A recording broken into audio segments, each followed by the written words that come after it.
Hi everyone, I'm Tanaaz from foreverconscious.com and this is your weekly energy forecast for the week of July 20th.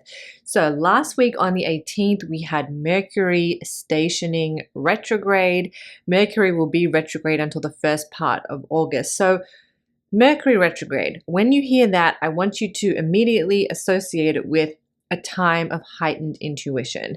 Mercury is the messenger of the gods, and when it moves retrograde, it's in the subconscious, it's in the underworld, digging out, pulling up messages that we have perhaps ignored, looked over, haven't realized, things that maybe haven't dawned on us yet. Mercury retrograde goes in and pulls that out. So it really is a time to listen to our inner world. It really is a time to kind of, be in reflection when it comes to our deeper thoughts and our internal processes. So things like journaling, meditating. Mercury rules over the mind. So anything to still and quiet the mind, allowing our intuition to speak, doing work on our third eye chakra, also our throat chakra as well, which I've been talking about a lot with Uranus going into Gemini. Mercury is the natural ruler of Gemini, and so it really is all about how we communicate, how we express. Yes, Mercury retrograde can get a bit of a bad rap. It's known for being the trickster of the zodiac too. It can bring delays, miscommunications, stuff from our past can come back up, and all of that is stuff that we sometimes find ourselves dealing with. But come back to the bigger question, which is, what is the message here? If Mercury is the messenger of the gods, and we take God to interpret interpret God as our own inner divinity, what is my own inner divinity trying to say? What is my intuition, higher self, my spirit guides trying to communicate to me? What is the message that's coming up here? So try to stay out of that vibration of, this is a chaotic time, a time to blame all the troubles of my life on, even though it's fun and I do it too. Try to come above that and say, okay, what am I trying to be shown here? What is the message? And then we can really find these retrogrades to be an empowering time. I also just want to touch on the fact that we now have a fair few number of planets in retrograde, and we have Chiron still to come by the end of the month. Chiron will be in retrograde too. So we're getting this slowdown of energy, a little bit more of past coming back up to be revisited. So we're kind of entering a little bit of this theme. This is a good time to just get stuff in order. All the things that you've done, all the things that you need to do, kind of like stuff that's been sitting by the wayside that you haven't looked at. This is a good time to go back to that, get stuff done, especially with that Saturn retrograde asking us to kind of go over all the stuff that we need to take responsibility for, get done, and get completed, ticking those things off our to-do list that we may have been procrastinating on. All right, so we also have a little bit of an energy shift happening this week. We have the sun moving into Leo on the 22nd, out of that watery, sensitive, intuitive Cancer season, and then into that fiery, bold, bright Leo season. Leo season is a time of taking things a little bit lighter. That deep Cancerian nurturing energy, we're now being called to step into a lighter energy, a brighter, more external energy. We are being called to focus on joy and simplicity and play, and how we can bring some of those elements into our lives, creativity. It's a really good time to ask yourself, what brings me joy? And try to not take everything so seriously. Try to relax. Try to find some lightness. Try to go with the flow a little bit more. All of this is a great way to harness some of this fiery Leo energy. Leo is also very much about just staying in our power by being true to ourselves. If we think of the lion doesn't have to do anything. It just is. It's just being its true, pure, awesome, amazing self is how it aligns in its power. And that's the same for us. So just not trying to be anything, not trying to have these labels and expectations and all the things that we try to be for other people and everyone around us. We're going to try to let that go. And we're going to try to come back to just allowing ourselves to be in our power, to be as we are. That is where we really get our power from, our strength from. And that's something that we can look to Leo season to guide us with. And it's also a good time to perhaps think about what your relationship is with lion energy. What comes up for you when you think of or look at a picture of a lion? Or maybe you've been lucky enough to see lions in the wild. I don't know if the zoo counts. I guess the zoo counts. What comes up for you when you think about tapping into the lion energy? That's also a great way to think about things that you can do to move through this season. We also have on the 24th, right as we enter into Leo season, on the 24th, we have the Leo new moon. I think this is a pretty intense new moon. I think we'll feel a lot of pressure building. I think we've been feeling a lot of pressure building since really way back earlier in the month at that Capricorn full moon. And I feel like the pressure might have been building. We may have been feeling a heavy weight on our shoulders. We may have been feeling a lot of tension and frustration.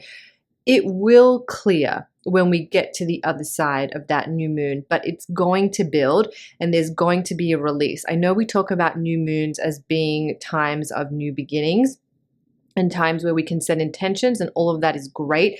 But leading up to it, in the moments up to this new moon, I do think there's going to be a sense of pressure building, especially pressure around, like just feeling like a weight on our shoulders, that kind of pressure, and around our feelings of control and power, and whether we're using control to access our power. And what I mean by that is kind of micromanaging, being too in control, trying to control everything as a way to feel powerful. And there are a couple of planetary alignments happening with that, which is why I'm kind of going to this dynamic of power struggles through control. So it might be something to think about as you're going through your week, and then especially at the end of the week. Do you use control to feel a sense of power? Do you try to control things because it gives you a sense of false power? I think that there are definitely times when trying to be in control, have a schedule, helps us to feel kind of in control, calm, collected, and that allows us to feel in our power. There's some validity to that.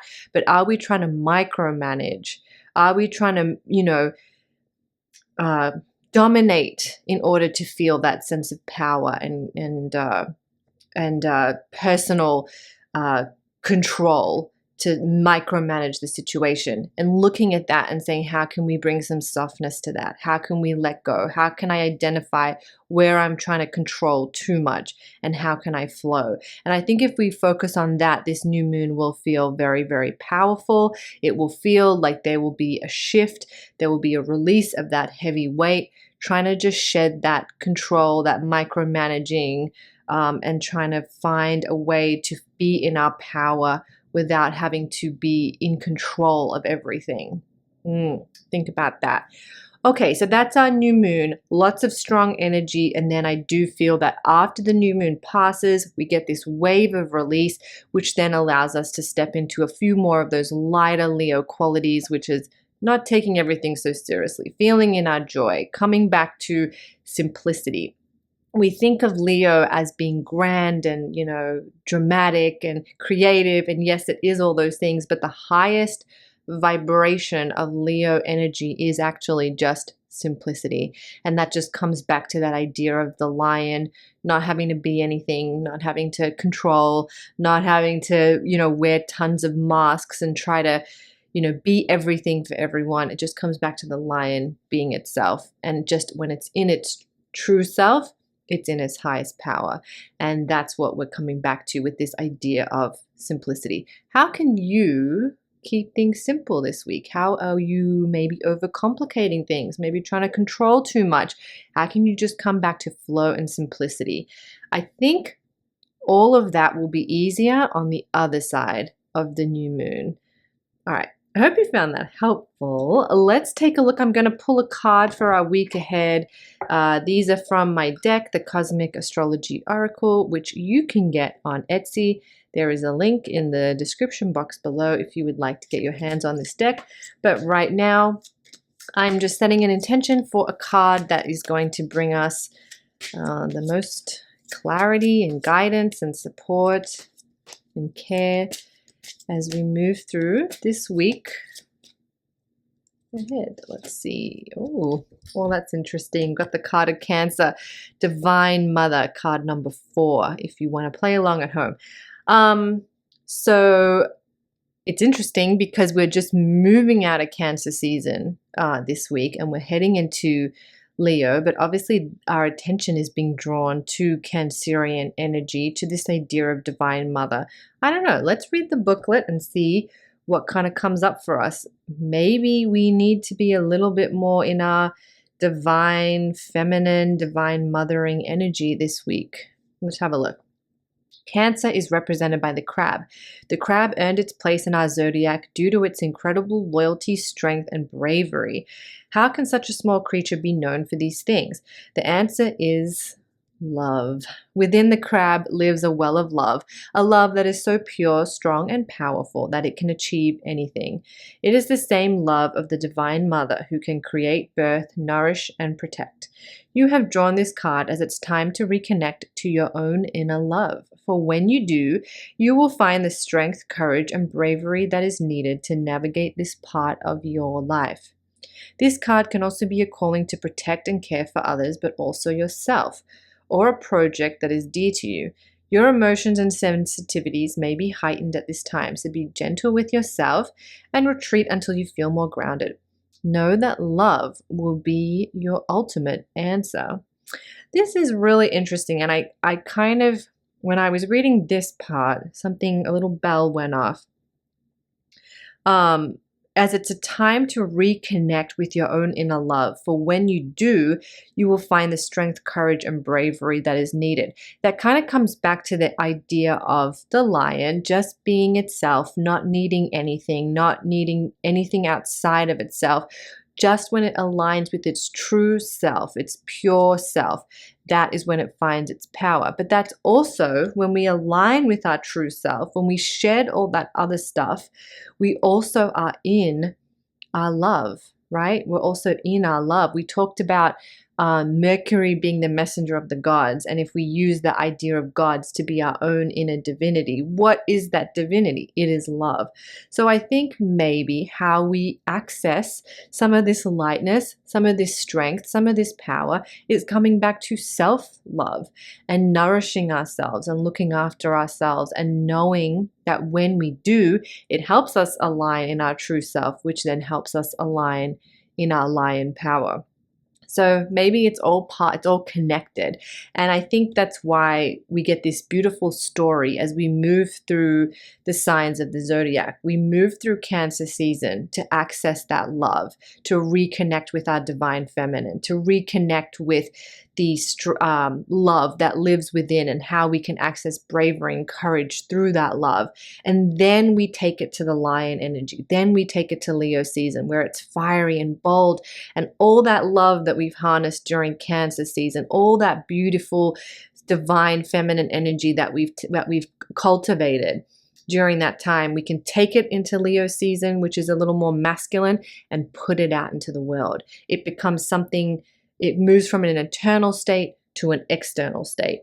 We build it all up and then we shine our light out. So that's what I think this card is trying to guide us. It's saying, don't forget all that inner work you've done. When we get into Leo season, that inner work will shine out. But for right now, or for a lot of our focus this week, especially leading up to that new moon, which is at the end of the week on the 24th, we're working on our inner self. We're working on that love and then being able to project it out as we get to Leo, deeper into Leo season. Okay, I hope you found that helpful. You can find more. You can get your Leo horoscopes up at foreverconscious.com. Also, there is a ritual for the new moon if you would like to try it, and a forecast for the new moon. So check that out, all up for you at foreverconscious.com. I'm Tanaaz. Thank you so much.